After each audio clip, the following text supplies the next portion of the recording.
Alright, just making a quick video to show the Skil electric drill hack that I did, and why I did it, and why I'm undoing it, actually. So this is a nice lithium-ion electric screwdriver. Sometimes I call electric drill. It has a little LED light there.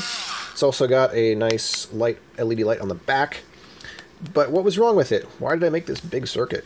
Well, it has a giant toggle switch. Big, clicky, heavy-duty toggle switch that switches the high current voltage output to the motor, and that switch is a pain. It like hurts my hand when I'm going back and forth or holding it down even. And so it made this drill, or this electric screwdriver, unusable for me. It was just not enjoyable at all. So I built this circuit to fix that, and also have a latching button for the light, and yeah, and also just a learning kind of thing. And so it uses a H-bridge circuit for the motor control. In addition to, there's a inverter, a Schmitt trigger, and 7474. I believe that's for the LED. Oh yeah, the other reason I wanted to do this is to use my USB lithium-ion charging circuit, which is here, and have a USB port for plugging it in, because it originally came with this, which uses, you know, one of these style plugs. So put all that together, that's why I did it, and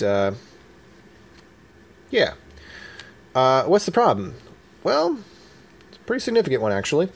The output drive on this is quite weak. Not as weak as it could be, I suppose, but it's pretty darn weak. A lot weaker than I want it to be. And the reason is I opted for some 3 amp N-channel and P-channel FETs in the H-bridge, which I thought would be more than enough since I'm not using 3 amps. It's got a single lithium-ion battery in there.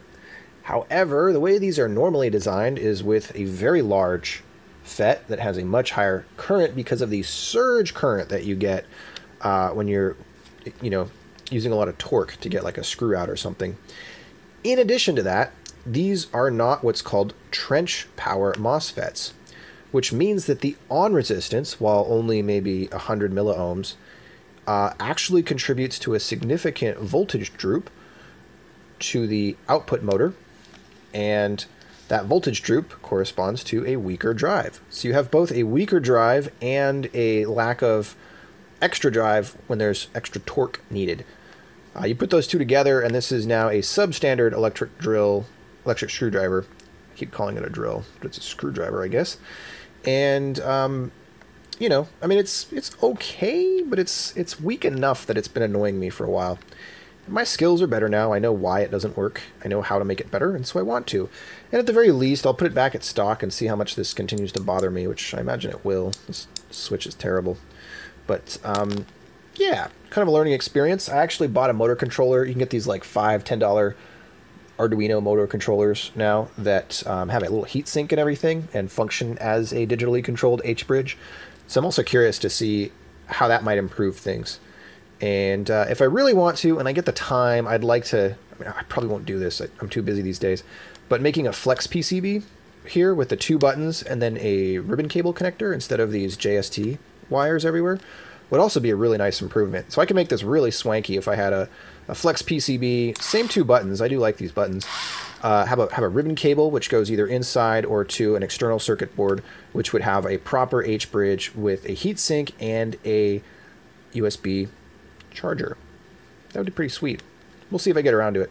But at the very least, I wanted to make this video documenting, you know, what my gripes were about my original hack, and, you know, kind of explain what I did, why I did it, and why it's going to be better.